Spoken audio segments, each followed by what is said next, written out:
नमस्ते। आज हम बात करने वाले हैं भाषा विकास की शिक्षा शास्त्र पर और खास तौर पर सीटीईटी परीक्षा के नजरिए से हम समझेंगे दो सबसे बुनियादी स्किल्स को, सुनना और बोलना। आखिर इनकी भूमिका क्या है, चलिए जानते हैं। ठीक है, तो आज हम इन 4 हिस्सों में अपनी समझ बनाएंगे। हम बिल्कुल बुनियाद से शुरू करेंगे और फिर देखेंगे कि कैसे भाषा हमारे सोचने का तरीका तक बन जाती है। अच्छा, इससे पहले कि हम बोलना, पढ़ना या लिखना सीखें, एक ऐसा स्किल है जो इन सबसे पहले आता है। क्या कोई अंदाजा है कि वो क्या हो सकता है? यही वो बुनियाद है जिस पर कम्युनिकेशन की पूरी इमारत खड़ी होती है। तो चलिए सबसे पहले बात करते हैं सुनने की। और ये सिर्फ कानों से आवाज सुनने से कहीं ज्यादा गहरी बात है। तो यहाँ सबसे जरूरी बात यह है कि सुनना कोई पैसिव यानी निष्क्रिय काम नहीं है। ये एक एक्टिव स्किल है। इसमें हमारा दिमाग सुनी हुई बातों के टुकड़ों को जोड़कर उनका मतलब निकालता है। देखिए, सुनना भाषा के लिए ठीक वैसा ही है जैसा एक पेड़ के लिए उसकी जड़ें।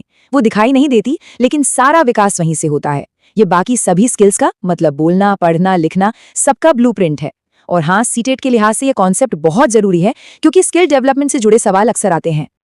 ये स्लाइड दोनों के बीच का फर्क बिल्कुल साफ कर देती है। जैसे सड़क पर गाड़ियों का शोर सुनना हियरिंग है, लेकिन जब कोई दोस्त अपनी बात बता रहा हो और हम उसे ध्यान से समझ रहे हों तो वो लिसनिंग है।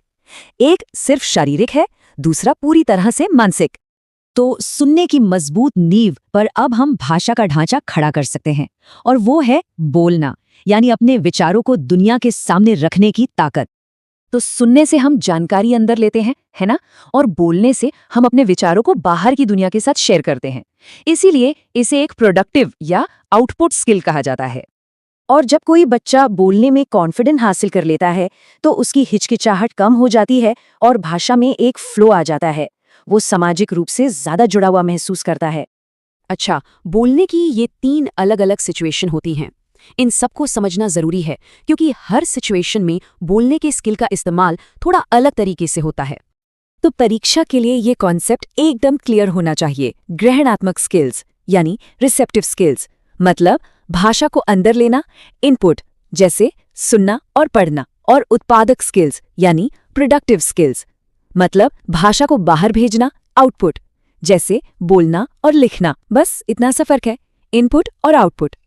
अब जब हमारे पास सुनने और बोलने की स्किल्स हैं तो सवाल ये उठता है कि हम इनसे करते क्या हैं, क्योंकि भाषा का काम सिर्फ बातचीत करना नहीं है, ये उससे कहीं बढ़कर है।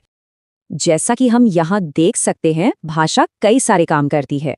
अपनी फीलिंग्स बताने से लेकर दूसरों को निर्देश देने, जानकारी शेयर करने और तो और हमारी संस्कृति और ज्ञान को एक पीढ़ी से दूसरी पीढ़ी तक पहुंचाने का भी काम करती है।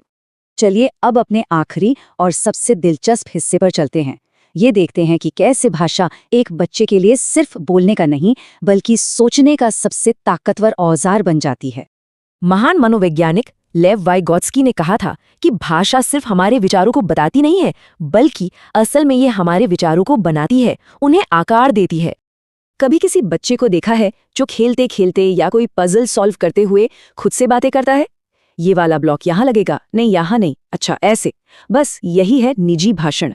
बच्चा असल में भाषा को एक टूल की तरह इस्तेमाल कर रहा है, खुद को गाइड करने के लिए। ये भाषा की एक कमाल की यात्रा है। ये पहले बाहर जोर से बोले जाने वाले शब्दों के रूप में शुरू होती है, फिर धीरे धीरे मन के अंदर की एक शांत बातचीत बन जाती है और आखिर में हमारे सोचने की आवाज बन जाती है। तो कुल मिलाकर एक बच्चे के लिए भाषा एक मल्टी टूल की तरह है। इससे वो दुनिया को समझता है, लोगों से जुड़ता है, कल्पना करता है और अपना ज्ञान बढ़ाता है।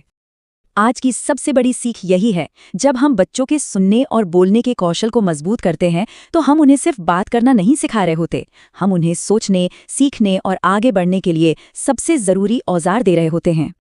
और ये एक ऐसा सवाल है जिस पर हर भावी शिक्षक को जरूर सोचना चाहिए। हमारे साथ जुड़ने के लिए बहुत बहुत धन्यवाद।